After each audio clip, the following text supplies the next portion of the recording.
252 million years ago, the world ended. Not with a whimper, not with a sudden asteroid strike, but with a slow, unstoppable apocalypse that turned oceans into acid baths, skies into toxic haze, and shed into scorched wastelands where nothing could hide from the heat. 90% of all species vanished in what scientists call the Permian-Triassic extinction, the single worst catastrophe in the history of complex life. The planet became a graveyard. But from that graveyard, something impossible happened. Life didn't just return, it rebuilt itself from scratch, creating ecosystems so alien, so experimental, that they look like rehearsals for a play that would never be performed. This is the story of what crawled, swam, flew, and dominated in the aftermath of Earth's greatest extinction. The strange world that rose from the ashes before dinosaurs rewrote the script forever. The Siberian traps and the apocalypse trigger. The end Permian extinction didn't arrive quietly. It was announced by one of the most violent geological events Earth has ever experienced, the eruption of the Siberian traps. Over the course of roughly 1 million years, volcanic fissures tore through what is now Siberia, pouring out lava across an area the size of Europe. But the lava itself wasn't the killer. The true devastation came from the gases released during these eruptions. Massive quantities of carbon dioxide, sulfur dioxide, and methane that flooded the atmosphere and triggered a cascade of environmental disasters. The carbon dioxide caused rapid global warming, pushing temperatures upward by as much as 8 to 10 degrees Celsius in some regions. Oceans began to heat, and as they warmed, their ability to hold dissolved oxygen plummeted. Deep ocean waters became anoxic, devoid of oxygen, and turned into stagnant, lifeless zones. Sulfur dioxide mixed with water vapor to form acid rain, which poisoned rivers, lakes, and soils. Methane, released from warming ocean floors where it had been trapped in frozen hydrate deposits, added another layer of greenhouse warming in a vicious feedback loop. On land, forests withered under the toxic skies. Plants that had survived for millions of years couldn't adapt fast enough to the changing chemistry of the atmosphere and soil. Herbivores that depended on these plants starved. Predators that depended on herbivores followed. In the oceans, the situation was even worse. Coral reefs, which had thrived for hundreds of millions of years, collapsed entirely. Filter feeders, plankton communities, and the complex food webs they supported disintegrated. Entire marine ecosystems, built over eons, unraveled in geological instants. The extinction wasn't instantaneous. It unfolded over tens of thousands of years, but on a geological timescale, that's a blink. Species didn't have time to evolve or migrate.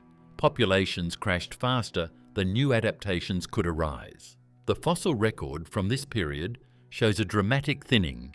Layers of rock that once teemed with diverse life suddenly contain only a handful of survivor species, repeated over and over in monotonous sequences.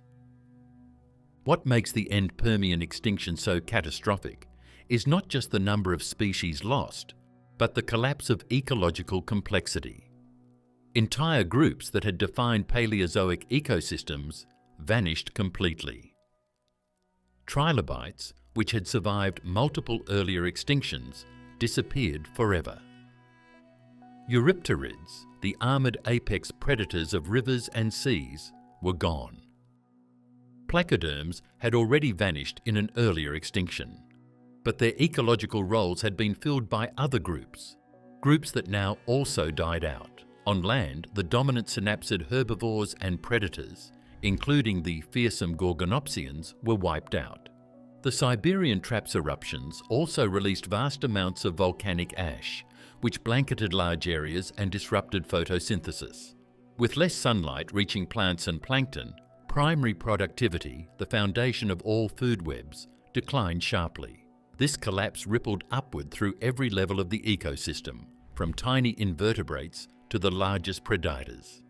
By the end of the Permian, Earth was a planet in ruins. Biodiversity had been slashed to its lowest point in hundreds of millions of years. The few survivors clung to marginal habitats, scattered across a landscape that offered little refuge. The world that had existed before, the vibrant Permian ecosystems full of strange synapsids, towering lycopsid trees, and diverse marine communities, was gone.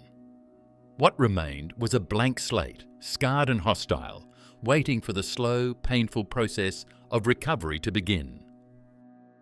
The dead zones, oceans without oxygen. In the immediate aftermath of the end Permian extinction, Earth's oceans became vast dead zones. The warming triggered by volcanic emissions didn't just heat surface waters, it disrupted the entire circulation system that had kept oceans oxygenated for millions of years. Normally, cold polar waters sink and flow toward the equator, carrying dissolved oxygen to the deep sea. But as global temperatures soared, this circulation slowed and eventually stalled. Without fresh oxygen reaching the depths, the deep ocean became anoxic. Anoxia alone would have been devastating, but the situation grew worse. In oxygen-starved waters, anaerobic bacteria thrived, microbes that metabolize sulfate instead of oxygen. These bacteria produced hydrogen sulfide as a byproduct, a toxic gas that is lethal to most forms of complex life. Hydrogen sulfide accumulated in deep waters and began rising toward the surface. In some regions, it may have bubbled out of the ocean entirely, poisoning coastal areas and lower atmosphere with its rotten egg stench and deadly effects. The fossil record from early Triassic marine sediments tells a grim story. Layers of black shale, fine-grained rock formed from organic-rich muds deposited in low oxygen conditions, dominate the geological record. These shales contain few fossils, and the ones present are often small, simple organisms. The complex reef ecosystems, diverse mollusk communities, and intricate food webs of the Permian are absent. Instead, the early Triassic seas were dominated by microbial mats, primitive communities of bacteria and algae that had not been widespread since the Precambrian, more than 500 million years earlier. Microbial mats spread across shallow sea floors like living carpets, taking advantage of the lack of grazers and competitors. In healthier ecosystems, snails, worms, and other invertebrates would have disrupted these mats, but those animals were gone. The mats persisted for millions of years, a sign that marine ecosystems had regressed to a much simpler state.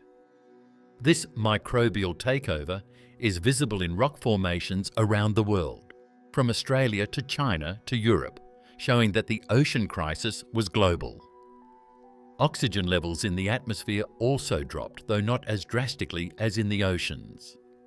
Some estimates suggest atmospheric oxygen fell from around 21% to as low as 15%. This decline would have made it harder for large animals to breathe, especially at high elevations. Animals that survived the extinction were often smaller than their Permian ancestors, possibly because lower oxygen levels couldn't support large body sizes. The chemistry of the ocean itself changed in other ways. Acidification, caused by dissolved carbon dioxide, made it harder for organisms to build shells and skeletons from calcium carbonate. Corals, brachiopods, and many mollusks, groups that had flourished in the Permian, struggled or disappeared entirely. The few survivors were often those with simpler, more flexible body plans or those that could tolerate extreme conditions. Recovery in the oceans was painfully slow. For the first 5 to 10 million years of the Triassic, marine biodiversity remained low. The few species that did survive often exploded in population, creating disaster fauna pile. Communities with high numbers of individuals but very low species diversity. Fossils from this period show beds packed with millions of identical bivalves or gastropods, living in environments where competition was minimal because so few other species existed. The dead zones gradually shrank as volcanic activity subsided and ocean circulation slowly resumed. But the scars remained visible for millions of years. The early Triassic was a time of ecological simplicity, where the oceans were dominated by opportunistic species rather than complex, balanced ecosystems. It was a world where survival, not diversity, was the only rule. Disaster. Fauna, the opportunists of the early Triassic. When ecosystems collapse, the survivors are rarely the strongest or most specialized. They're the most adaptable, the generalists who can thrive in chaos. In the immediate aftermath of the end Permian extinction, Earth's ecosystems were dominated by what paleontologists call disaster fauna, small, hardy, fast-reproducing organisms that exploded in population when competition disappeared. These opportunistic species didn't represent evolutionary innovation or ecological complexity. They represented survival at its most basic: eat, reproduce, and spread before the next catastrophe hits. In the oceans, one of the most common disaster fauna was a small bivalve called chloria. Fossils of chloria are found in extraordinary abundance in early Triassic rocks, often forming dense layers where millions of individuals are packed into thin beds. These bivalves were filter feeders, straining tiny particles from the water. They lived fast and died young, with lifespans measured in months rather than years. Their rapid reproduction allowed them to colonize empty seafloors quickly, taking advantage of the absence of predators and competitors. But chloria wasn't alone. Other small mollusks, lingulid brachiopods and simple crustaceans, also thrived in these post-extinction environments. Lingulids, in particular, are often called living fossils today because they have survived with little change for hundreds of millions of years. Their secret is simplicity. Small, unspecialized, and tolerant of harsh conditions, lingulids could survive in oxygen-poor, turbulent waters where more complex organisms failed. On land, disaster fauna took different forms. Small herbivorous reptiles called procolophonids spread across the barren landscapes. These animals were distant relatives of modern turtles, though they looked more like stocky lizards with beaked mouths. Procolophonids fed on whatever tough vegetation managed to survive: ferns, seed ferns, and hardy conifers. They weren't impressive or diverse, but they were everywhere. Fossil sites from South Africa, Russia, and Antarctica show procolophonids as the dominant small herbivores for several million years after the extinction. Another survivor was Lystrosaurus, a pig-sized dicenodont that became one of the most successful animals in the early Triassic. Lystrosaurus wasn't particularly fast, intelligent, or well-armed. Its success came from its ability to eat almost anything and tolerate extreme conditions. Fossils of Lystrosaurus make up an astonishing percentage of early Triassic vertebrate remains.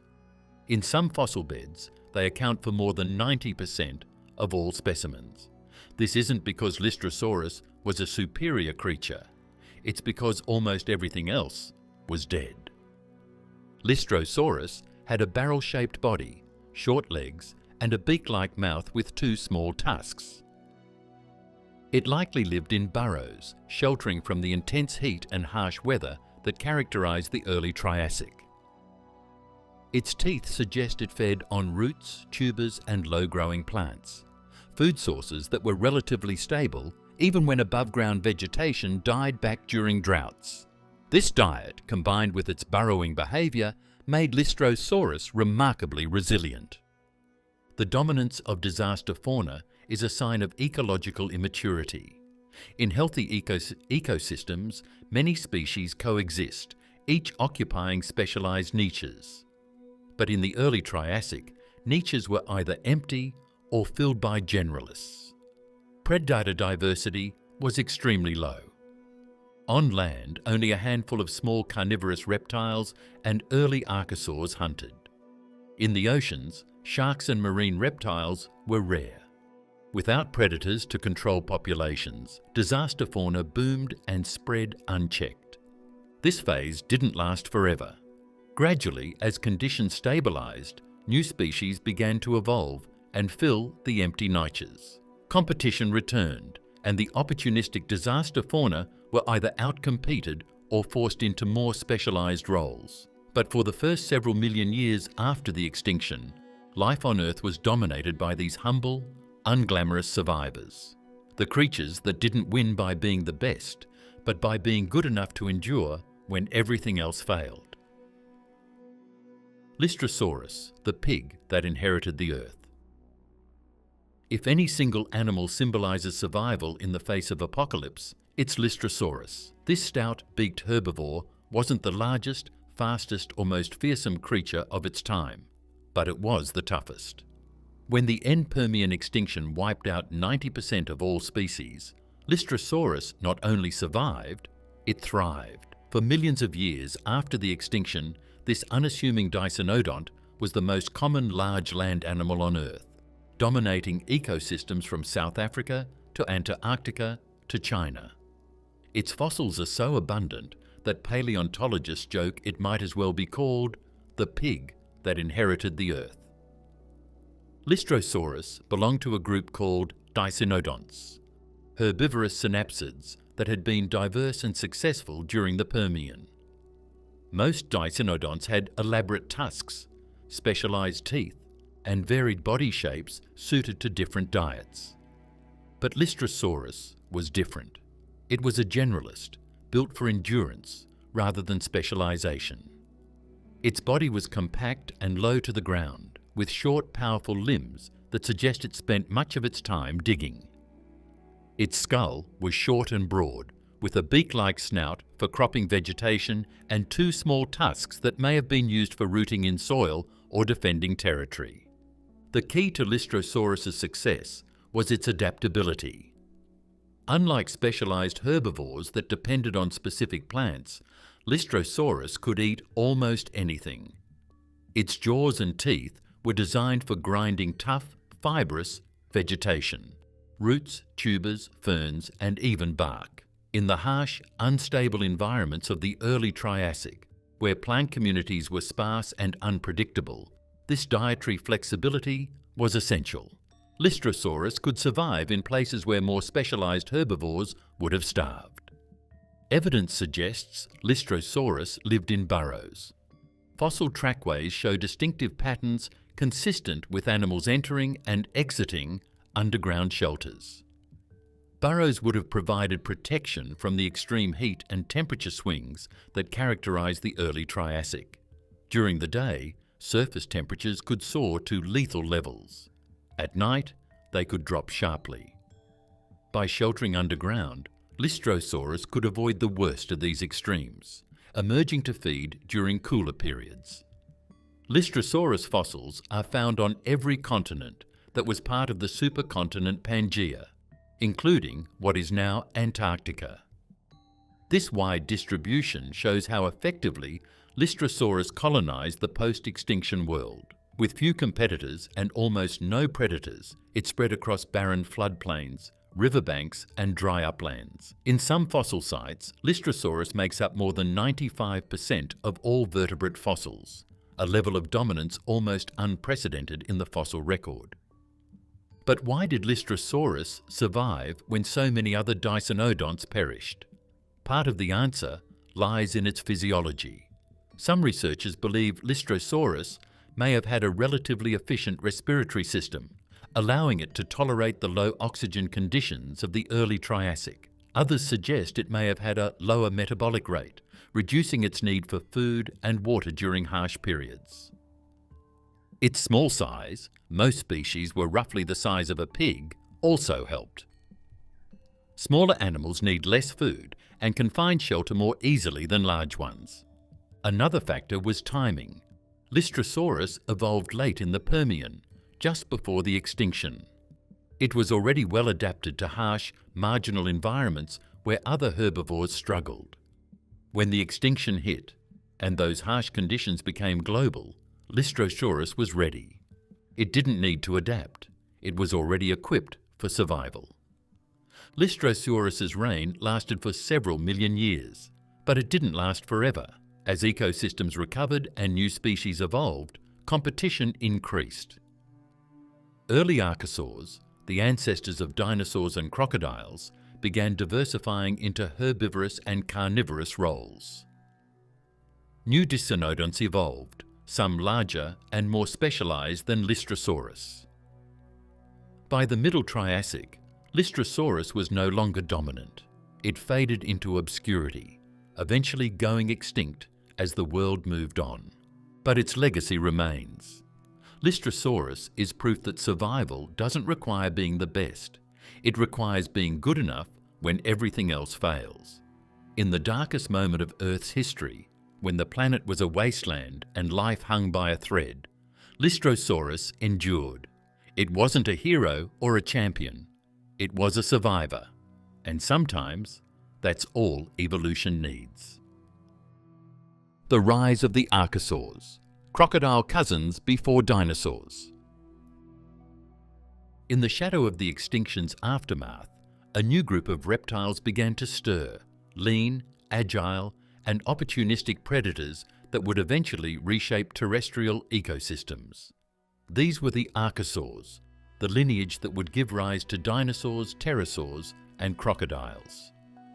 But in the early Triassic, long before tyrannosaurs stalked the land or giant sauropods shook the earth, archosaurs were small, scrappy hunters, testing new designs in a world desperate for predators.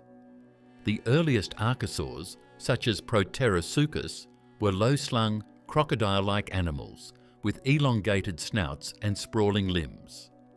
They lived along riverbanks and lakeshores, hunting fish, amphibians, and small reptiles. Proterosuchus wasn't fast or powerful by later standards. It moved with a lizard-like gait, its body swaying side to side as it walked. But in a world where most large predators had gone extinct, even a modest hunter could dominate. Proterosuchus spread across Gondwana, filling the vacant niche left by the vanished Gorgonopsians. What set archosaurs apart wasn't their size or strength, it was their anatomy. Archosaurs evolved several key features that would later define their success. Their skulls had openings called fenestrae that reduced weight while maintaining strength, allowing for larger jaw muscles without adding bulk. Their teeth were set in sockets rather than fused to the jawbone, giving them stronger, more replaceable dentition. Their hips and shoulders began shifting toward a more upright posture, bringing their limbs closer beneath their bodies. These changes were subtle at first, but they laid the groundwork for the explosive diversification that would come later. By the Middle Triassic, archosaurs had split into two major lineages. One branch, the Pseudosuchians, would eventually lead to modern crocodiles. The other branch, the Avimetatarsalians, would produce dinosaurs and birds. But in the Triassic, both groups experimented wildly with different body plans, diets, and lifestyles. Some became heavily armoured herbivores. Others evolved into swift bipedal predators. Still others returned to the water, developing paddle-like limbs and fish-eating adaptations. One of the most important early archosaurs was Euparkeria, a small, lightly built predator from the Middle Triassic. Euparkeria was only about 1 metre long, but it showed advanced features that hinted at things to come. Its hind limbs were longer than its forelimbs, suggesting it could rear up on 2 legs for short bursts of speed. Its tail was long and muscular, providing balance. Its skull was delicate, with large eye sockets indicating good vision. Euparkeria wasn't the first bipedal reptile, but it was one of the earliest archosaurs to show this trait. A preview of the dinosaurian body plan that would dominate the Mesozoic. Archosaurs didn't just succeed through anatomical innovation, they succeeded through adaptability. Unlike the synapsids that dominated the Permian, archosaurs could tolerate a wide range of environments. They thrived in hot, arid regions where other reptiles struggled. They colonized floodplains, uplands, and coastal areas. They hunted, scavenged, and eventually grazed. This ecological flexibility allowed them to spread rapidly as Triassic ecosystems recovered. But archosaurs faced competition. Cynodonts, advanced synapsids that were evolving toward mammals, also diversified during the Triassic.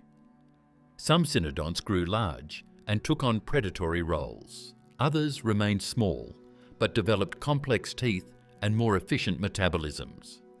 For much of the Triassic, archosaurs and cynodonts coexisted, each group probing different ecological niches. The outcome wasn't predetermined. For millions of years, it was unclear which group would ultimately dominate. The answer came during the late Triassic, when climates grew more extreme and seasonal. Archosaurs, with their upright postures and efficient respiratory systems, handled these conditions better than most cynodonts. They grew larger, faster, and more diverse. By the end of the Triassic, archosaurs had claimed the role of dominant terrestrial vertebrates. Cynodonts, meanwhile, were shrinking, pushed into nocturnal, insectivorous niches that would eventually lead to the rise of true mammals. The early archosaurs weren't impressive by dinosaur standards. They were small, primitive, and often outcompeted by other groups. But they carried within them the potential for something greater. Their anatomy, their adaptability, and their relentless diversification set the stage for the Mesozoic, a time when their descendants would become the largest, fastest, and most spectacular animals ever to walk the earth. Cynodonts, the almost mammals. While archosaurs were experimenting with upright postures and bipedal gaits, another group of survivors was quietly revolutionizing vertebrate biology. These were the cynodonts, advanced synapsids that had emerged in the late Permian and survived the extinction by sheer adaptability. Cynodonts weren't mammals, not yet, but they were close. They had differentiated teeth, secondary palates, and hints of fur and warm-bloodedness. They were the bridge between the reptile-like synapsids of the Paleozoic and the true mammals that would emerge later in the Mesozoic. The most famous early Triassic cynodont was Thrinaxodon, a small, weasel-sized predator from South Africa. Thrinaxodon looked like a cross between a reptile and a mammal, with a low-slung body, sprawling limbs, and a long tail. But also with features no reptile possessed. Its teeth were differentiated into incisors, canines, and molars, allowing it to both bite and chew. Its skull had a secondary palate, a bony shelf separating the nasal passage from the mouth. This adaptation allowed Thrinaxodon to breathe while eating, a crucial innovation that modern mammals depend on. Even more remarkable, Thrinaxodon likely had whiskers. Fossil skulls show tiny pits and grooves on the snout where sensory nerves would have exited the bone. Exactly the pattern seen in mammals with whiskers today. Whiskers are tactile organs used for sensing the environment, especially in low light or tight spaces. Their presence suggests Thrinaxodon was active at night or in burrows, environments where vision was less useful than touch. This nocturnal lifestyle may have been an adaptation to avoid daytime predators or to escape the intense heat of the early Triassic. Evidence also suggests cynodonts had fur or fur-like structures. While no direct fossils of cynodont fur exist, the presence of whiskers strongly implies a covering of hair, since whiskers and fur evolved from the same structures. Fur provides insulation, and insulation implies temperature regulation, a sign that cynodonts were beginning to evolve warm-blooded metabolisms. This would have been a massive advantage in the variable climates of the Triassic, allowing them to remain active when temperatures dropped and other reptiles grew sluggish. Cynodonts also show early signs of parental care.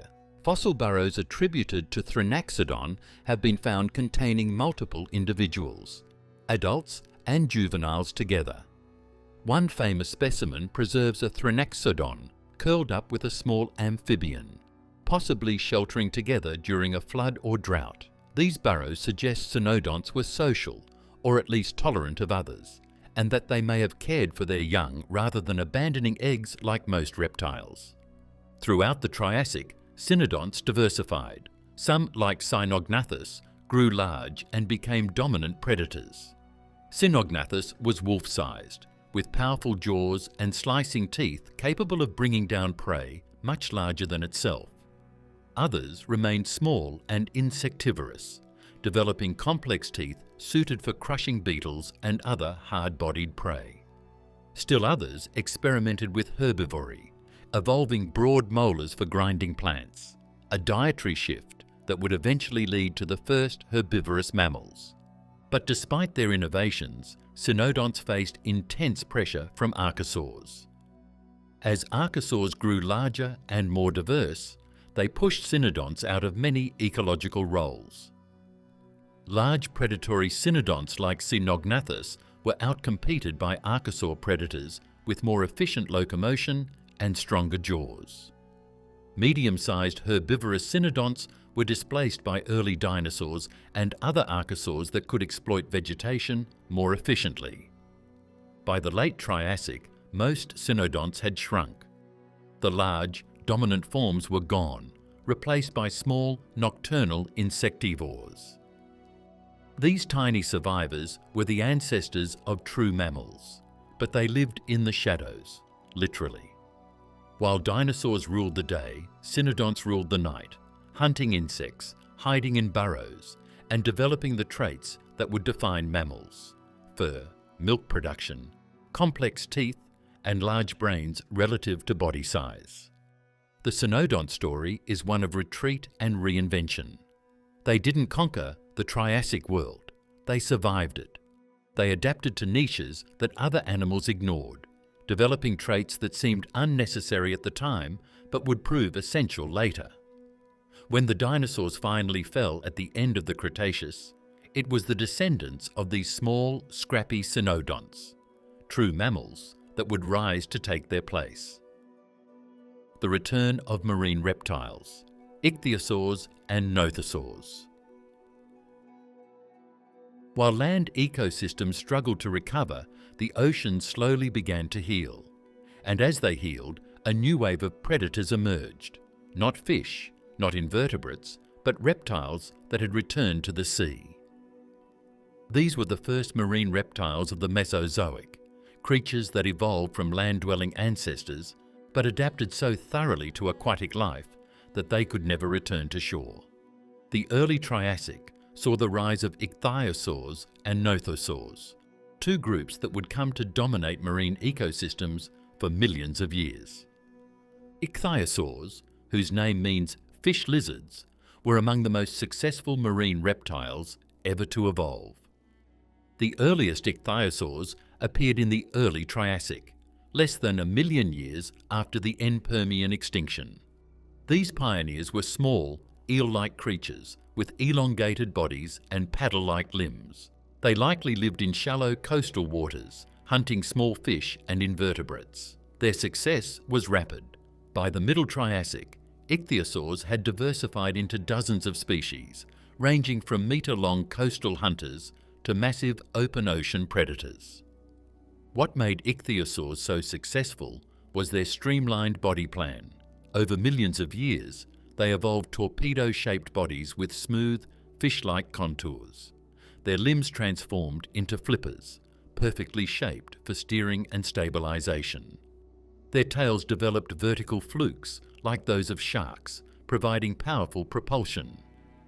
Their spines became flexible, allowing for the undulating swimming motion that makes fish and dolphins such efficient swimmers.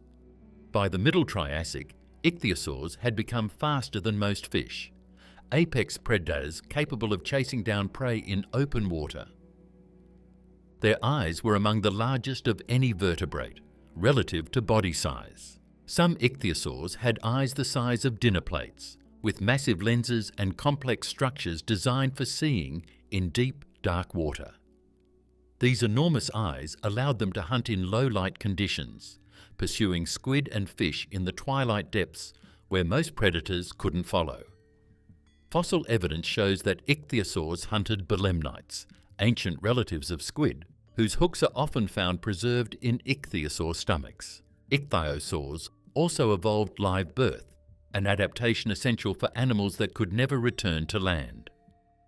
Fossils from Germany preserve ichthyosaurs in the act of giving birth, with tiny juveniles emerging tail first, the same pattern seen in modern whales and dolphins. This live birth strategy allowed ichthyosaurs to reproduce entirely at sea, freeing them from the vulnerability of laying eggs on beaches. Nothosaurs were different. They were transitional marine reptiles, still retaining strong limbs and the ability to move on land, though they spent most of their time in water. Nothosaurs had long necks, sharp teeth and webbed feet, perfect for ambush hunting in shallow bays and estuaries. They likely hauled themselves onto rocks or beaches to rest, bask and possibly lay eggs, much like modern sea lions. Nothosaurs evolved into a diverse group, with species ranging from small, fish-eating forms to large, seal-like predators. Some had broad, crushing teeth for eating shellfish. Others had needle-like teeth for spearing fish. Their flexibility allowed them to exploit a variety of marine habitats, from rocky shores to open lagoons. But unlike ichthyosaurs, nothosaurs never fully committed to oceanic life. They remained tied to coastlines, and this limitation would eventually prove fatal. Both ichthyosaurs and nothosaurs thrived during the Triassic, but they weren't alone. Other marine reptiles evolved during this period, including placodonts, heavily armoured reptiles with crushing teeth that fed on shellfish, and early ancestors of plesiosaurs, long-necked marine predators that would dominate Jurassic seas. Each group represented a different evolutionary experiment in returning to the water, testing new body plans and feeding strategies. The success of these marine reptiles shows how quickly life can rebound when given the opportunity. The early Triassic oceans were ecological deserts, dominated by microbial mats and simple invertebrates. But within a few million years, complex food webs had returned. Fish diversified, invertebrates spread, and predators evolved to hunt them. Marine reptiles filled the roles left vacant by the extinction, becoming the sharks and whales of their time. But their dominance wouldn't last forever. As the Mesozoic progressed, competition increased. Sharks evolved more advanced forms, and teleost fish, the group that includes most modern fish, began diversifying. Nothosaurs would fade by the late Triassic, replaced by more specialized groups. Ichthyosaurs would last longer, surviving into the Cretaceous, but even they would eventually decline as other predators evolved. Still, for the Triassic, these reptiles ruled the seas, proof that even the greatest extinctions can't stop life from reinventing itself. Temnospondyls, the amphibians that refused to die. While reptiles diversified and conquered land, one ancient group clung stubbornly to life, the temnospondyls. These were large amphibians that had dominated freshwater ecosystems during the Carboniferous and Permian, long before the extinction. Most amphibian groups had perished during the end Permian catastrophe, but temnospondyls endured. They survived the apocalypse and against all odds thrived in the rivers, lakes and swamps of the early Triassic. For millions of years, these giant amphibians were the top predators in freshwater environments, outlasting many of the reptiles that were supposed to replace them. Temnospondyls were not small creatures. Many species grew to lengths of 2 meters or more, with broad, flat skulls and powerful jaws lined with sharp teeth.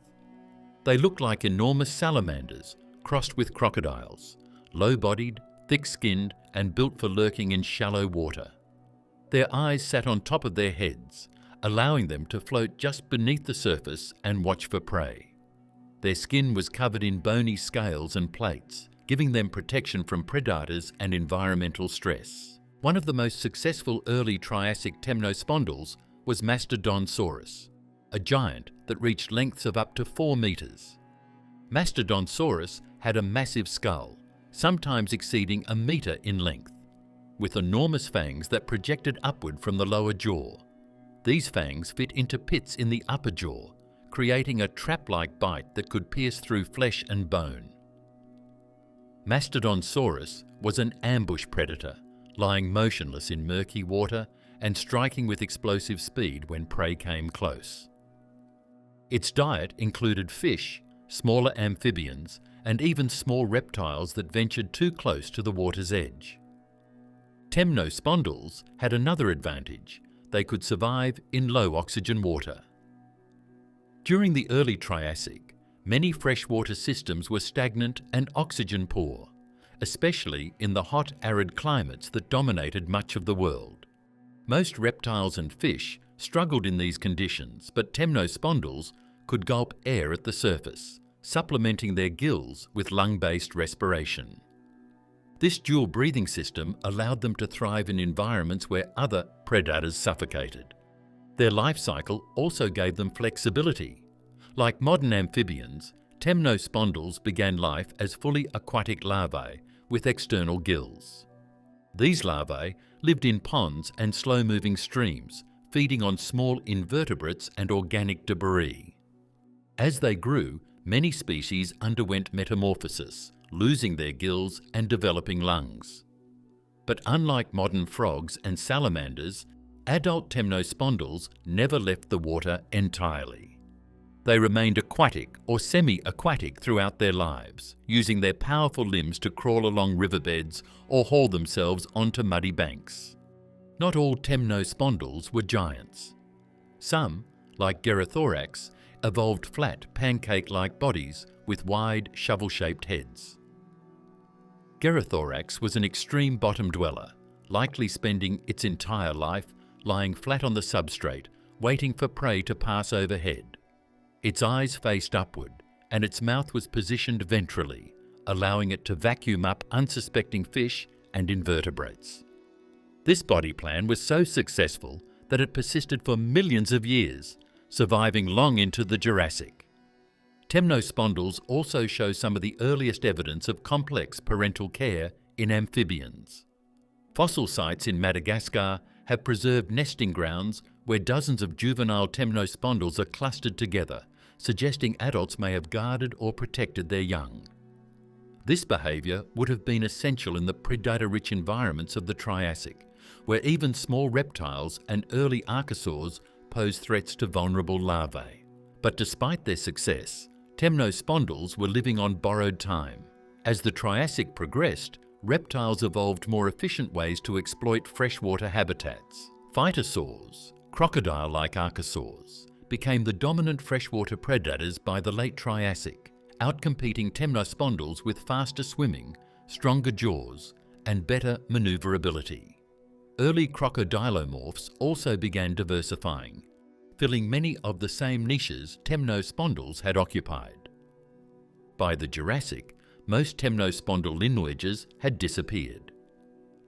Only a few small, specialized forms survived, including possible ancestors of modern frogs and salamanders. Though this connection remains debated, the age of giant amphibians was over, ended not by extinction, but by replacement. Reptiles had simply evolved better ways to do what temnospondyls did, and evolution had no place for second best. Still, temnospondyls deserve recognition. They survived the worst extinction in Earth's history, dominated freshwater ecosystems for tens of millions of years, and left a legacy that may still persist in modern amphibians. They were evolutionary holdouts, refusing to fade quietly into the fossil record, fighting for every niche until the world finally moved on without them. The explosion of conifers and cycads. On land, the botanical world was also undergoing a dramatic transformation. The forests of the Permian had been dominated by lycopsid trees, seed ferns, and other ancient plant groups. But the extinction wiped out many of these lineages, leaving landscapes barren and exposed. Into this void came two groups that would define terrestrial ecosystems for the next 200 million years: conifers and cycads. These plants weren't just survivors, they were innovators, evolving new strategies that allowed them to thrive in the harsh, unpredictable climates of the Triassic. Conifers had existed before the extinction, but they had been minor players, restricted to upland areas and marginal habitats. After the extinction, conifers exploded in diversity and abundance. They spread across lowlands, floodplains, and even semi-arid regions, forming the first true conifer forests. These forests looked very different from modern ones. Early Triassic conifers were often small, scrubby trees with thick bark and needle-like leaves designed to conserve water.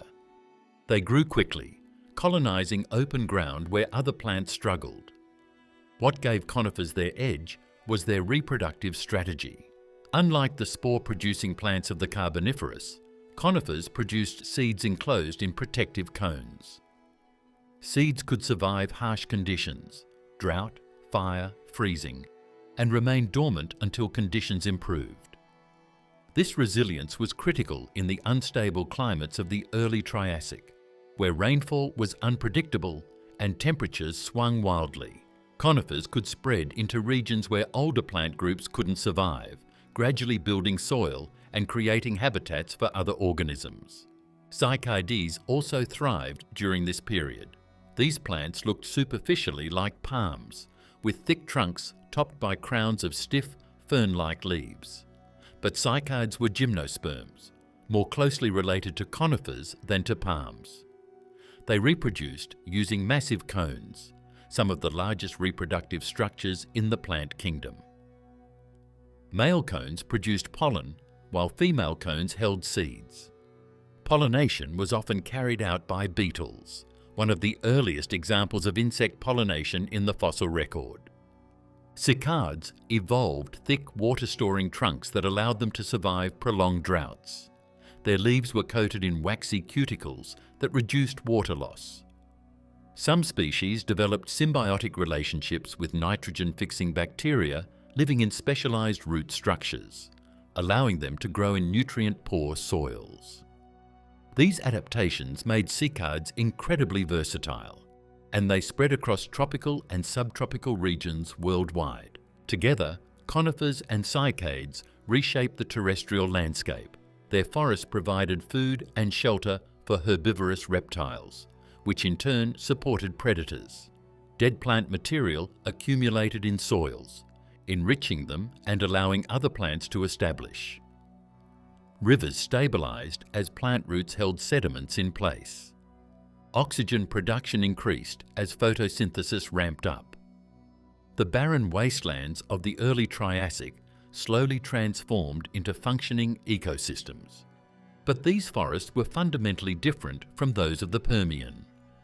Gone were the towering leucopsid trees and dense seed fern understories. Triassic forests were more open, with widely spaced trees and shrubby undergrowth. The ground cover was sparse, leaving large areas of bare soil exposed. This openness affected animal communities. There were fewer hiding places, which favoured larger, more mobile herbivores and predators. Ferns also played a crucial role. They reproduced via spores, like the ancient lycopsids, but ferns were far more adaptable. They colonised disturbed ground, riverbanks, and forest edges. Their fronds provided food for herbivores, and their dense growth created microhabitats for insects and small vertebrates. Some fern species evolved enormous leaves, creating shaded areas where other plants could establish. The dominance of conifers and cycads would last throughout the Mesozoic. These plants formed the backdrop for the rise of dinosaurs, the evolution of mammals, and the spread of flowering plants in the Cretaceous. But in the Triassic, they were pioneers, plants that rebuilt ecosystems from the ground up, transforming a dead world into one capable of supporting complex life. Once again. Herbivores return, Dicynodonts and rhynchosaurs. As plant communities recovered, herbivores followed. But the herbivores of the Triassic were very different from those of the Permian. Gone were the massive, slow-moving synapsids like gorgonopsian prey. In their place came two new groups, dicynodonts and rhynchosaurs. These animals represented different evolutionary strategies for eating plants, and for much of the Triassic, they were the most abundant large herbivores on land. Dicynodonts had survived the extinction in the form of Lystrosaurus, but new species soon evolved to fill larger roles. Cannemieria, which appeared in the Middle Triassic, was the size of a cow, with a massive barrel-shaped body and a powerful beak. Its name means Cannemier's beast, named after the South African farmer on whose land the first fossils were found. Cannemieria had two prominent tusks and a beak that could crop tough vegetation. It likely fed on cycads, ferns and early conifers, stripping leaves and branches with ease. Dicynodonts like Cannemieria had a unique jaw structure. Unlike most reptiles, which have simple hinge-like jaws, Dicynodonts could move their lower jaws forward and backward in a grinding motion. This allowed them to chew their food, breaking down plant fibers and extracting more nutrients. Chewing is a complex behavior that requires coordination between jaw muscles, teeth, and the brain, an early hint of the advanced feeding systems that would later evolve in mammals. But dicynodonts weren't the only herbivores. Rhynchosaurs, a group of archosauromorph reptiles, became even more abundant. Rhynchosaurs were pig-sized animals with broad beaked jaws and distinctive grooves running along their upper jaws. These grooves held rows of teeth that sheared against each other like scissors, allowing rhynchosaurs to slice through tough plant material. Their beaks could also dig into soil, uprooting tubers and roots. Rhynchosaurs were incredibly successful. Fossil sites from Argentina, Brazil, India and Scotland show mass accumulations of rhynchosaur bones, sometimes numbering in the thousands. These aggregations suggest rhynchosaurs lived in herds, moving across landscapes in search of food. Herd behaviour would have provided protection from predators and allowed juveniles to learn from adults, a social structure seen in many modern herbivores. The skulls of rhynchosaurs show heavy wear on their teeth and jaw grooves, evidence of a diet consisting of tough, abrasive plants. Some researchers believe rhynchosaurs specialised in eating seed ferns and cycads, plants that were abundant in the Middle Triassic but challenging to process. Their jaw structure was perfectly adapted for slicing through fibrous leaves and stripping seeds from cones. Both dicynodonts and rhynchosaurs faced challenges. The Triassic climate was highly seasonal, with long dry seasons and intense heat. Water sources were scarce, and plant productivity fluctuated wildly. Herbivores had to be mobile, moving between habitats as food availability changed. Fossil trackways show that large herbivores travelled in groups, following rivers and migrating to upland areas during dry periods. Predation pressure also shaped herbivore evolution. Early archosaurs were diversifying into larger, faster predators. Rowisuchians, massive, crocodile-like carnivores, hunted dicynodonts and rhynchosaurs in open landscapes. To survive, herbivores evolved defensive strategies. Dicynodonts relied on size and strength, using their tusks to ward off attackers. Rhynchosaurs depended on herd behaviour and speed, fleeing at the first sign of danger. By the late Triassic, both groups were declining. Rhynchosaurs disappeared first, possibly outcompeted by early herbivorous dinosaurs like prosauropods, which had more efficient digestive systems and could reach higher vegetation. Dicynodonts lasted longer, but they too faded as dinosaurs diversified. By the end of the Triassic, neither group remained, their ecological roles taken over by the rapidly evolving dinosaur lineages. Rowisuchians, the crocodile predators that almost beat dinosaurs. Before tyrannosaurs, before allosaurs, before any large theropod dinosaurs, there were Rowisuchians, massive, terrifying archosaur predators that ruled the late Triassic. These weren't dinosaurs, and they weren't crocodiles, though they looked like a nightmarish fusion of both. Rowisuchians walked upright on powerful hind limbs, their bodies balanced by heavy tails. Their skulls were long and deep, filled with serrated teeth designed for tearing flesh. For millions of years, they were the apex predators of the Triassic, and they came close, so close to dominating the Mesozoic instead of dinosaurs.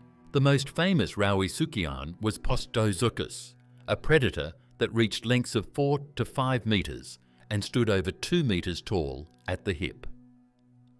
Postosuchus had a deep, robust skull with powerful jaw muscles capable of delivering crushing bites. Its teeth were curved and serrated like steak knives, perfect for slicing through hide and muscle.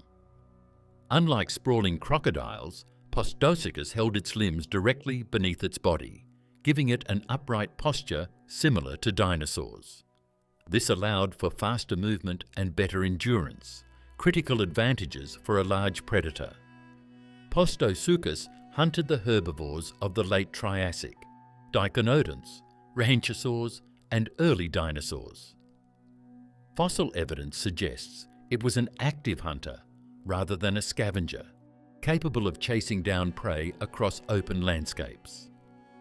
Its long hind limbs and muscular tail suggest it could run at considerable speeds, at least in short bursts. Its forelimbs were smaller but still strong, possibly used for grappling prey or stabilizing during feeding. Other Rowisuchians explored different strategies. Saurosuchus from Argentina was even larger than Postosuchus, reaching lengths of 7 meters. It had a massive skull, over 1 meter long, with jaws powerful enough to crush bone. Saurosuchus likely hunted by ambush, lurking near water sources and striking when herbivores came to drink. Its size and strength made it the undisputed apex predator of its ecosystem, dominating even the early dinosaurs that lived alongside it. Rowisuchians had another advantage: armor. Many species developed bony plates called osteoderms along their backs and sides, providing protection from rivals and other predators. These plates were arranged in rows, creating a flexible armor that didn't restrict movement. This combination of predatory power and defensive armor made Rowisuchians formidable competitors, capable of holding their own against any animal of the Triassic. So why didn't Rowisuchians dominate the Mesozoic? Why did dinosaurs rise instead? The answer lies in a combination of physiology, ecology, and timing. Rowisuchians were powerful, but they were also heavy. Their skeletons were robust, built for strength rather than efficiency. Dinosaurs, on the other hand, evolved lighter skeletons with hollow bones and more efficient respiratory systems. These traits allowed dinosaurs to sustain activity for longer periods and survive in a wider range of environments. Rowisuchians also depended on large herbivores for food. When the end Triassic extinction struck, triggered by volcanic eruptions and climate change, herbivore populations crashed. Rowisuchians, sitting at the top of the food chain, had nowhere to turn. Their large size and high metabolic demands made them vulnerable to food shortages. Dinosaurs, many of which were smaller and more adaptable, survived the crisis. The end Triassic extinction was not as severe as the end Permian event, but it was devastating enough. It wiped out roughly 75% of species, including almost all large archosaurs. Rowisuchians disappeared entirely, along with many other non-dinosaurian archosaurs. When ecosystems recovered, dinosaurs filled the vacant predator niches, rapidly diversifying into the theropods that would dominate the Jurassic and Cretaceous. Rowisuchians were evolutionary near winners, a group that came within a hair's breadth of ruling the Mesozoic. Their anatomy, their hunting strategies, and their ecological dominance show that dinosaurs weren't inevitable. If conditions had been slightly different, if the end Triassic extinction had played out differently, we might live in a world where the descendants of Rowisuchians, not dinosaurs, became the dominant terrestrial predators. Early dinosaurs, small beginnings in a dangerous world. Dinosaurs didn't burst onto the scene as massive predators or towering herbivores. They began as small, marginal animals, living in the shadow of rewrote, cynodonts, and other Triassic predators. The first dinosaurs appeared in the Middle Triassic, around 230 million years ago, and for tens of millions of years, they remained a minor part of terrestrial ecosystems. They were outnumbered, outcompeted, and often outmatched by other groups, but they possessed traits that would eventually allow them to outlast their rivals and inherit the Earth. The earliest known dinosaur, or at least a very close relative, is Eoraptor, a small, lightly built predator from Argentina.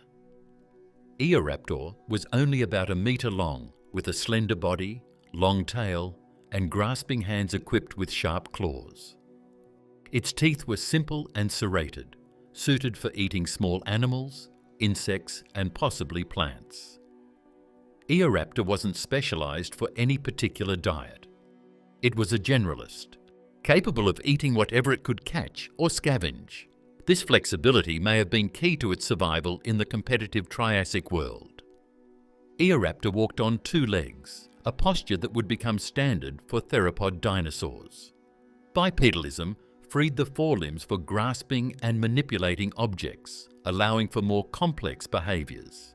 It also made dinosaurs faster and more agile than many quadrupedal reptiles, giving them an edge in both hunting and escaping predators. But bipedalism alone wasn't unique. Several other reptile groups had experimented with two-legged movement. What set dinosaurs apart was how efficiently they did it. Dinosaurs evolved hollow bones, similar to those of modern birds. These bones reduced weight without sacrificing strength, making dinosaurs lighter and more energy efficient than other reptiles. Their hips also underwent a crucial change. Dinosaurs developed a unique hip structure, where the legs extended directly beneath the body, supporting weight more efficiently than the sprawling or semi-sprawling postures of other reptiles. This allowed dinosaurs to walk and run for longer distances without tiring. Another critical innovation was their respiratory system. Dinosaurs evolved air sacs, structures that allowed air to flow through the lungs in one direction rather than in and out like a bellows. This system, still seen in birds today, is far more efficient than the lungs of mammals or other reptiles. It allows for higher oxygen extraction, supporting greater activity levels and endurance. In the hot, often low oxygen environments of the Triassic, this gave dinosaurs a significant advantage. But despite these innovations, early dinosaurs weren't dominant. Herrerasaurus, another early dinosaur from Argentina, was a more robust predator, reaching lengths of up to 4 meters. But even it was dwarfed by rewrote and large cynodonts. Herrerasaurus hunted small to medium-sized prey, avoiding direct competition with the apex predators of its time. Its jaws were lined with serrated teeth, and its hands had powerful claws, but it lacked the size and strength to challenge larger predators. Early herbivorous dinosaurs, like Permian-Triassic, were even smaller and less common. These animals were tentative experiments in plant eating, with simple teeth and small body sizes. They lived in upland areas or along forest edges, places where larger herbivores like rhinchosaurs and dicynodonts were less common. By avoiding direct competition, early herbivorous dinosaurs carved out niches that allowed them to persist. Throughout the Middle and Late Triassic, dinosaurs remained relatively rare. Fossil sites from this period show that dinosaurs made up only a small percentage of total vertebrate diversity, often less than 10%. The world was still dominated by non-dinosaurian archosaurs, cynodonts, and other groups. Dinosaurs were biding their time, evolving and diversifying in the background, waiting for an opportunity.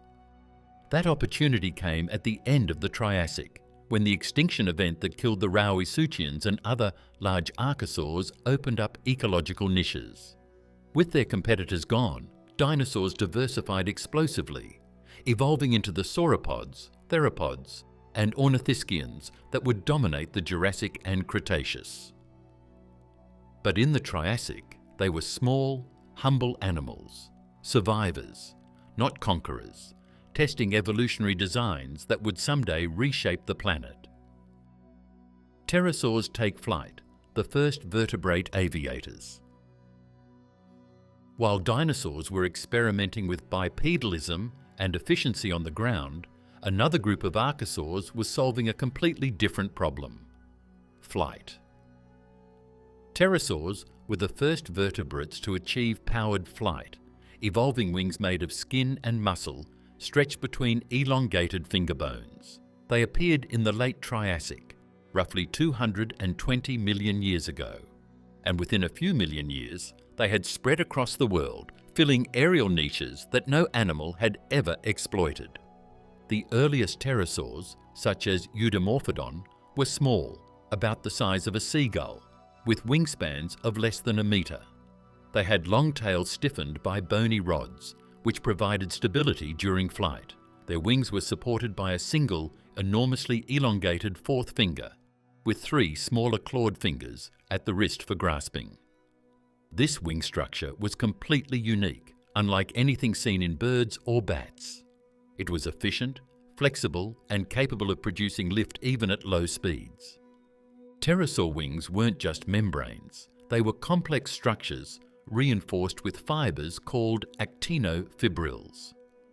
These fibres, visible in exceptionally preserved fossils, acted like internal ribs, maintaining the wing's shape and allowing for fine control during flight. Pterosaurs could adjust the tension and curvature of their wings mid-flight, enabling tight turns, gliding, and even hovering in some species. This level of control suggests pterosaurs were highly skilled flyers, capable of navigating complex environments like forests and coastlines. Their skeletons were marvels of lightweight engineering. Pterosaur bones were hollow, with thin walls reinforced by internal struts, similar to the bones of modern birds. Their skulls were delicate, with large eye sockets and elongated jaws. Many early pterosaurs had numerous sharp teeth suited for catching fish, insects, or small vertebrates. Their brains show enlarged regions associated with vision and coordination, essential traits for animals that lived in 3-dimensional aerial space. Eudimorphodon, one of the best-studied early pterosaurs, had a diet consisting primarily of fish. Fossils from Italy preserve stomach contents showing scales and bones of small fish, along with occasional invertebrates. Eudimorphodon likely flew low over rivers and lakes, skimming the surface and snatching prey with its toothed jaws. Its long tail helped it maneuver in the turbulent air near water, where sudden gusts and thermals required precise control. Pterosaurs didn't just glide, they flapped. Recent studies of pterosaur musculature, reconstructed from fossil impressions and comparisons with modern animals, show that pterosaurs had powerful flight muscles capable of sustained flapping flight. This means they could take off from the ground, climb to altitude, and travel long distances, abilities essential for colonizing new habitats and exploiting seasonal food sources. Flight gave pterosaurs access to resources unavailable to ground-dwelling animals. They could hunt insects over open water, catch fish without entering the water, and escape predators by simply flying away. They could also migrate following seasonal rains or insect blooms across vast distances. This mobility allowed pterosaurs to spread rapidly across the globe, and by the Jurassic, they had diversified into dozens of forms: filter feeders, fish eaters, insectivores, and even fruit eaters. But flight came with trade-offs. Pterosaurs were fragile. Their bones, while strong for their weight, were easily broken. A hard landing or collision could be fatal. They also required high-energy diets to fuel their metabolisms and maintain flight. This made them vulnerable to environmental changes that disrupted food supplies. Despite these challenges, pterosaurs thrived throughout the Mesozoic. only going extinct at the end of the Cretaceous alongside the dinosaurs. In the Triassic, pterosaurs were pioneers, the first vertebrates to conquer the air. They didn't evolve from gliding ancestors or flightless protobirds. They went straight from ground-dwelling archosaurs to powered flight, skipping the intermediates. This rapid evolution shows how quickly natural selection can produce radical innovations when opportunities arise. And with the skies empty of competitors, pterosaurs had every reason to spread their wings and soar. The mystery of the Triassic-Jurassic boundary. The Triassic ended as it began, with extinction. Around 201 million years ago, the Triassic-Jurassic boundary, another wave of mass extinction, swept across the planet, killing off roughly 75% of all species. This event wasn't as devastating as the Permian extinction, but it was severe enough to reshape ecosystems and wipe out many of the groups that had defined the Triassic. Once again, volcanic eruptions were the trigger, and once again, the planet was thrown into chaos. The cause of the Triassic-Jurassic extinction was the breakup of Pangaea and the opening of the Atlantic Ocean. As the supercontinent began splitting apart, massive volcanic eruptions erupted along the rift zones. These eruptions, known as the Central Atlantic Magmatic Province, released enormous quantities of lava and gases over a period of roughly 600,000 years. Carbon dioxide levels spiked, temperatures soared, and ocean chemistry destabilized. On land, forests burned. Plants that had dominated the late Triassic, certain conifers, cycads, and seed ferns, declined sharply. Herbivores dependent on these plants suffered, and predators that hunted those herbivores followed. Large archosaurs, including the rewrote that had been apex predators for millions of years, went extinct. So did many cynodonts, large temnospondyls, and early crocodilomorphs. The Triassic world, which had seemed stable and thriving, collapsed. In the oceans, the extinction was equally severe. Conodonts, tiny eel-like vertebrates that had existed for over 300 million years, disappeared forever. Many marine reptiles, including several groups of ichthyosaurs and nothosaurs, went extinct. Reefs, which had only recently begun recovering from the Permian extinction, collapsed again. Plankton communities crashed, disrupting marine food webs and causing widespread starvation. But some groups survived and thrived. Dinosaurs, which had been relatively minor players in the Triassic, emerged from the extinction as the dominant terrestrial vertebrates. With rewrote and large cynodonts gone, dinosaurs rapidly diversified, filling predator, herbivore, and omnivore niches. By the early Jurassic, dinosaurs had become the most abundant large animals on land, a dominance they would maintain for the next 135 million years. Crocodilomorphs, the ancestors of modern crocodiles, also survived. During the Triassic, they had been small terrestrial predators, but after the extinction, they diversified into both terrestrial and aquatic forms. Some became large, armored predators. Others evolved into swift, long-legged runners. A few even became herbivores, experimenting with plant-eating lifestyles. Pterosaurs survived the extinction with minimal losses, continuing their diversification into the Jurassic. Mammals, still small, nocturnal insectivores descended from cynodonts, also persisted, though they remained in the ecological background. In the oceans, the surviving ichthyosaurs and early plesiosaurs radiated into new forms, while teleost fish began their rise toward becoming the dominant marine vertebrates. The Triassic-Jurassic extinction reshaped life on Earth, but it also revealed a pattern. The groups that survived weren't necessarily the strongest or most specialized. They were the most adaptable. Dinosaurs survived because they were generalists, capable of eating varied diets and living in diverse habitats. Mammals survived because they were small and unspecialized, able to hide and subsist on insects when larger prey disappeared. Crocodilomorphs survived because they could exploit both land and water. The extinction also highlights the importance of timing. If the Triassic-Jurassic extinction had not occurred, dinosaurs might never have become dominant. Rauisuchians, with their powerful builds and established ecological roles, might have continued to rule. The history of the Mesozoic could have been entirely different, shaped by archosaurs that looked more like crocodiles than dinosaurs. But history unfolded as it did. The Triassic ended, the Jurassic began, and dinosaurs inherited a world recovering from yet another catastrophe.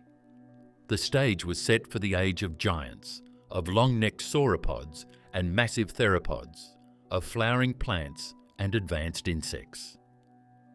The experiments of the Triassic, the strange survivors, the failed lineages, the evolutionary dead ends, were over. A new chapter had begun, written in the bones of creatures that would define what we think of when we imagine prehistoric life. The phytosaur dominance. Crocodiles. Before crocodiles. Long before true crocodiles claimed the rivers and swamps of Earth, another group of reptiles ruled the waterways with remarkable efficiency.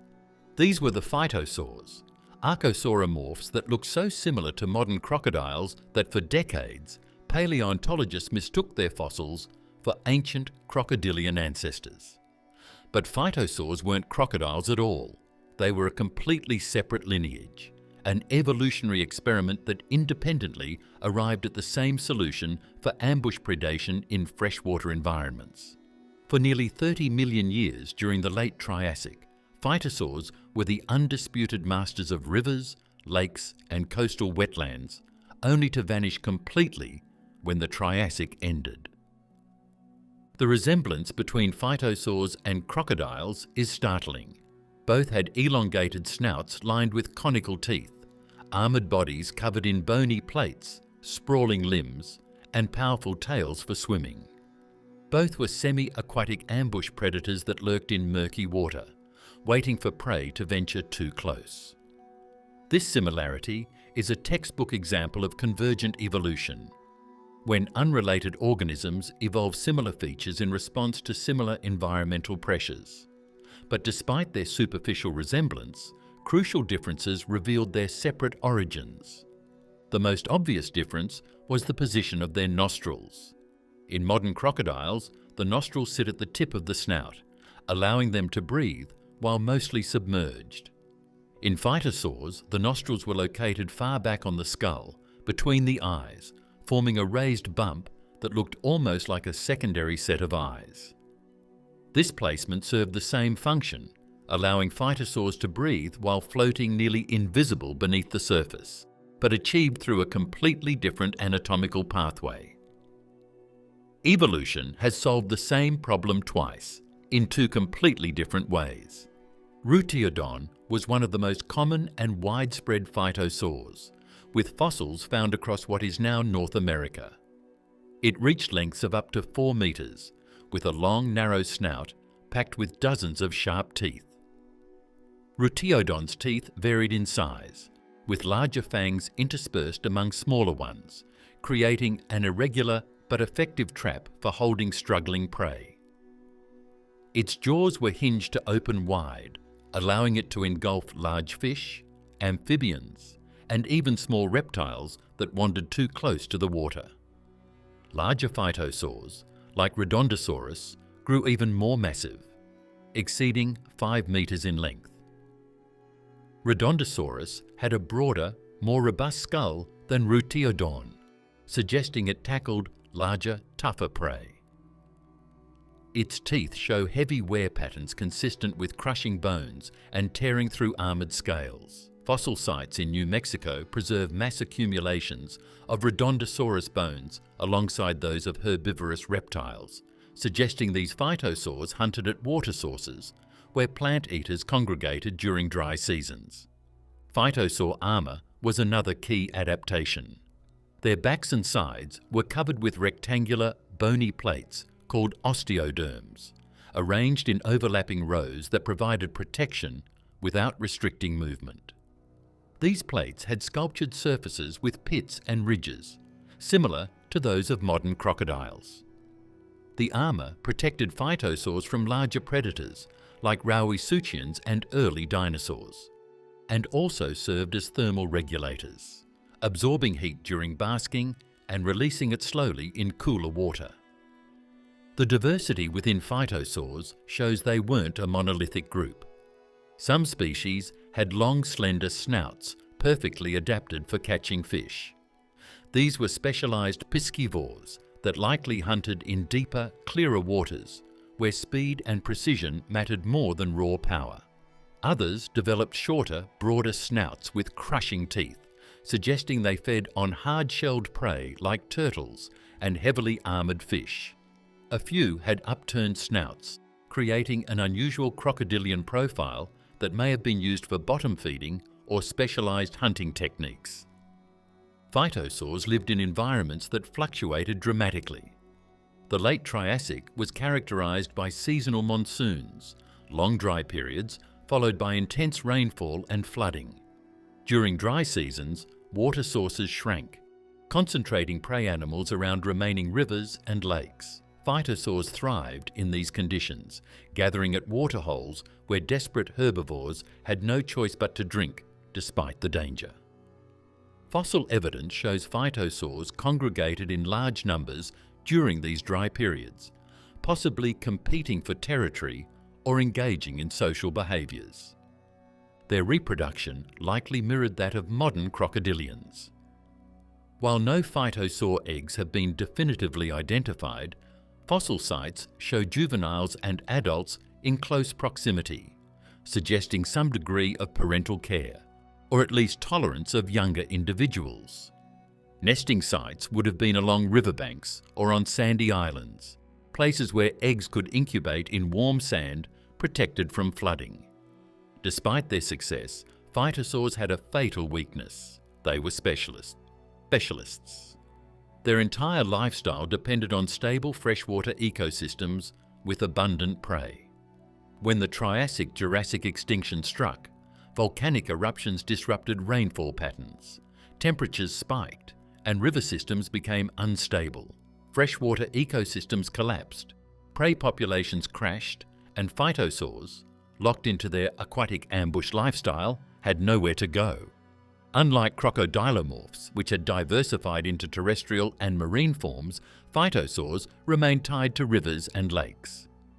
By the earliest Jurassic, phytosaurs were completely extinct. Not a single lineage survived. Crocodilomorphs, which had coexisted with phytosaurs throughout the Triassic as smaller, less specialised animals, inherited the freshwater predator niche. They evolved into the true crocodilians we know today, while phytosaurs became fossils, a reminder that even perfect adaptations mean nothing when the world they're adapted to disappears. Atosaurs, the armoured herbivores that looked like tanks. While phytosaurs dominated the water and rowisuchians ruled the land, another group of archosaurs took an entirely different evolutionary path. These were the eatosaurs, heavily armoured, pig-sized herbivores that looked like prehistoric tanks. Covered from head to tail in thick, bony plates, eatosaurs were among the most distinctively armoured animals of the Triassic. They evolved elaborate protective structures that rivaled anything seen in later ankylosaurs or armadillos. And for millions of years, they were the most common large herbivores in many Triassic ecosystems. Yet despite their success and remarkable armour, eatosaurs left no descendants and vanished completely at the end of the Triassic. Eatosaurs were quadrupedal reptiles with broad, flat bodies and relatively small heads.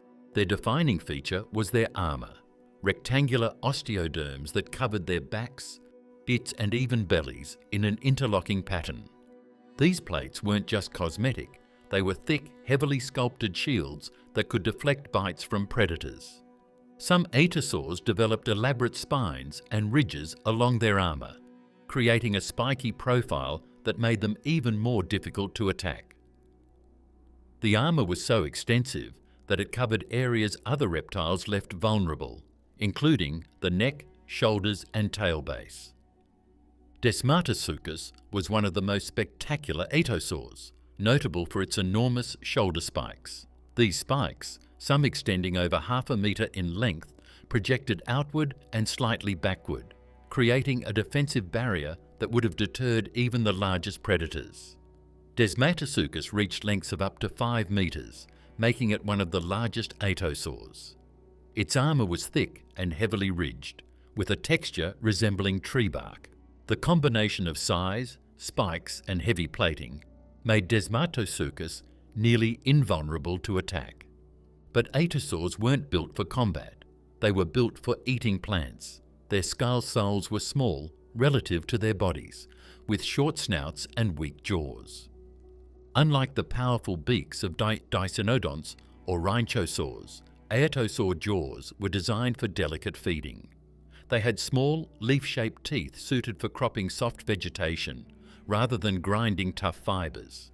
Some species had upturned snouts, suggesting they rooted in soil for tubers and roots, similar to modern pigs. Others had downturned snouts, possibly for stripping low-growing ferns and ground cover. The skull of Desmatasuchus shows another curious feature. Its snout was both upturned and broad, creating a shovel-like profile. This structure was perfect for digging, and wear patterns on fossil snouts suggest aetosaurs spent considerable time rooting through soil. They likely fed on underground plant parts, roots, bulbs, and rhizomes, food sources that were relatively stable even during dry seasons. This feeding strategy would have reduced competition with other herbivores that fed on above-ground vegetation. Atosaurs had surprisingly delicate forelimbs for such heavily armoured animals. Their front legs were shorter than their hind legs, and their feet had relatively small claws. This suggests aetosaurs weren't diggers in the traditional sense. They didn't excavate deep burrows like mammals. Instead, they likely used their snouts for shallow rooting, disturbing surface soil to expose edible plant parts. Their hind limbs were more robust, supporting the weight of their armour and providing propulsion when needed. Fossil trackways attributed to aetosaurs show they walked with a semi-sprawling gait, their limbs extending somewhat to the sides rather than directly beneath the body. This posture was less efficient than the upright stance of dinosaurs, but it worked well for slow-moving, heavily armoured animals that didn't need to run from predators. The trackways also show that etosaurs sometimes travelled in groups, leaving parallel trails that suggest social behaviour or at least tolerance of others. One of the most intriguing aspects of aetosaur biology was their diversity. During the late Triassic, aetosaurs evolved into dozens of species, each with slightly different armour patterns, body proportions and feeding adaptations. Some were small and lightly armoured, possibly occupying marginal habitats or filling juvenile niches. Others were massive and heavily plated, dominating open floodplains. This diversity shows aetosaurs were highly successful, adapting to different environments and food sources across Pangaea. The internal structure of aetosaur osteoderms reveals complex growth patterns. Cross-sections show layers of bone deposited over years, similar to tree rings, indicating these plates grew continuously throughout the animal's life. The thickness and density of armour varied by body region. Shoulder and hip plates were heaviest, while tail and limb armour was lighter and more flexible. This distribution suggests aetosaurs balanced protection with mobility, armouring vital organs heavily while allowing limbs enough freedom to move efficiently. But their armour, while protective, came at a cost. Heavy plates required enormous amounts of calcium and phosphorus to build and maintain. Aetosaurs had to consume large quantities of plants to meet these nutritional demands, making them dependent on productive ecosystems with abundant vegetation. During the late Triassic, when climates were warm and seasonal rains supported lush plant growth, aetosaurs thrived, But when conditions changed, their specialized lifestyle became a liability. The Triassic-Jurassic extinction devastated dinosaurs. Volcanic eruptions disrupted plant communities. Dry seasons became more severe, and vegetation productivity plummeted. Dinosaurs, with their high nutritional needs and dependence on specific plant types, couldn't adapt quickly enough. Their armor, once an advantage, became a burden. Heavy, metabolically expensive protection that no longer justified its cost in a world where food was scarce and survival required flexibility. By the earliest Jurassic, ichthyosaurs were extinct. Their ecological role as armored herbivores wasn't filled by any immediate successor. Dinosaurs would eventually evolve armored forms, stegosaurs and ankylosaurs, but these wouldn't appear for tens of millions of years. The ichthyosaurs remain a unique experiment in vertebrate armor, a lineage that perfected defensive structures only to vanish when defense alone wasn't enough to survive. Coal gap and the forests that vanished. One of the strangest geological mysteries of the post-extinction world appears not in fossils of animals, but in the rocks themselves, or rather, in what's missing from the rocks. During the early and middle Triassic, roughly 250 to 230 million years ago, Earth experienced what geologists call the coal gap. For more than 10 million years, virtually no coal deposits formed anywhere on the planet. This absence is startling because coal had been forming continuously for more than 100 million years before the extinction, and would resume forming afterward. The coal gap represents a fundamental disruption in how terrestrial ecosystems functioned, revealing just how thoroughly the end Permian extinction had broken the carbon cycle. Coal forms from the remains of plants that accumulate in swamps and wetlands faster than they can decompose. Over millions of years, these organic deposits are buried, compressed, and transformed into coal. For coal to form, you need three things: abundant plant growth, waterlogged environments that slow decomposition, and stable conditions that persist for long periods. The early Triassic had none of these. The extinction had killed most plant species, disrupted water cycles, and created climates too harsh and variable for stable wetlands. The forests that did survive or emerge after the extinction were fundamentally different from those of the Permian. Gone were the towering Lycosid trees with their deep roots and water-storing tissues. Gone were the dense understories of seed ferns and the thick mats of ground cover that had carpeted Permian forests. In their place grew sparse stands of conifers and scattered ferns, pioneer plants adapted for disturbed ground, but incapable of producing the dense, organic-rich accumulations needed for coal formation. Early Triassic conifers were drought-adapted trees with needle-like leaves and thick bark. They grew quickly in favourable conditions, but couldn't sustain the lush, continuous growth needed for peat accumulation. Their needles were tough and resinous, decomposing slowly but incompletely. When these trees died, their remains tended to dry out rather than sink into waterlogged peat. Without permanent wetlands, dead plant material was exposed to air, where fungi and bacteria broke it down completely, returning carbon to the atmosphere rather than locking it underground. The absence of coal also reflects the collapse of fungal and bacterial communities. In healthy forests, specialized decomposers break down plant material at specific rates, processing lignin and cellulose into soil nutrients. The extinction disrupted these communities, leaving behind simplified microbial ecosystems that couldn't process organic matter efficiently. Some regions saw organic material pile up temporarily, but without the right microbes to convert it into peat, it simply accumulated and dried out, often burning in wildfires rather than fossilizing. Climate instability made conditions worse. The early Triassic experienced extreme temperature swings, unpredictable rainfall, and prolonged droughts. Wetlands that formed during brief wet periods dried out during extended droughts. preventing the long-term waterlogged conditions coal formation requires.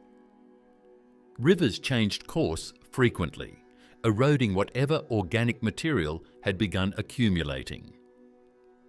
Coastal swamps were disrupted by sea level changes as the planet recovered from the extinction's environmental chaos. Another factor was the absence of large herbivores to maintain ecosystems. In healthy Permian forests, herbivores had consumed vegetation, trampled ground, and deposited nutrient-rich waste that fertilized plant growth. Their activity created a patchwork of habitats with varying plant densities and compositions. After the extinction, herbivore diversity plummeted. Early Triassic landscapes were dominated by Lystrosaurus and a few other generalists. But these animals couldn't replicate the ecological complexity of Permian herbivore communities. Without that complexity, forests remained simple and unproductive. The coal gap gradually ended during the Middle and Late Triassic as ecosystems recovered, plant diversity increased, wetlands stabilized, and microbial communities rebuilt their complexity. By the Late Triassic, coal was forming again, though not at the same rates as during the Carboniferous. The resumption of coal formation signals that terrestrial ecosystems had finally regained enough productivity and stability to support long-term organic accumulation. But the coal gap itself tells us something profound about extinction recovery. It wasn't just about species returning, it was about entire systems rebuilding. Plants had to evolve new forms. Wetlands had to re-establish. Decomposer communities had to diversify. Herbivores had to create ecosystem dynamics that promoted plant growth. All of these processes took millions of years, and until they were complete, Earth's carbon cycle remained fundamentally broken. The coal gap also helps explain why the recovery from the end Permian extinction took so long. Without productive forests sequestering carbon, atmospheric carbon dioxide remained high, keeping temperatures elevated and climates unstable. This created a feedback loop. Harsh conditions prevented forest recovery, and without forests, conditions remained harsh. Only when plants finally recolonized landscapes and began building soil and storing carbon did conditions improve enough for full ecosystem recovery. Today, the coal gap serves as a warning. It shows what happens when terrestrial ecosystems collapse completely, not just individual species going extinct, but entire functional systems breaking down. The rocks from this period are a testament to Earth's resilience, but also to how long recovery can take when damage is severe enough. 10 million years without coal, 10 million years of broken forests, unstable climates, and simplified ecosystems. A reminder that some wounds, even planetary ones, don't heal quickly. From the ashes of the greatest extinction in history, life rebuilt itself through millions of years of trial, error, and relentless adaptation. The world that emerged after the Permian catastrophe was unrecognizable, a planet of extremes, dominated by survivors that clung to existence in hostile landscapes and barren seas. Yet from those humble beginnings rose the ecosystems that would shape the Mesozoic era: dinosaurs, pterosaurs, marine reptiles, and the ancestors of mammals, all forged in the crucible of recovery. The Triassic was not a prelude to the age of dinosaurs. It was its own epic, a time when evolution tested every possible solution to survival, and only the most resilient endured. The legacy of that recovery still echoes today, in every bird that takes flight, every crocodile that lurks in rivers, and every mammal that walks the earth, descendants of the creatures that refused to let the world stay dead.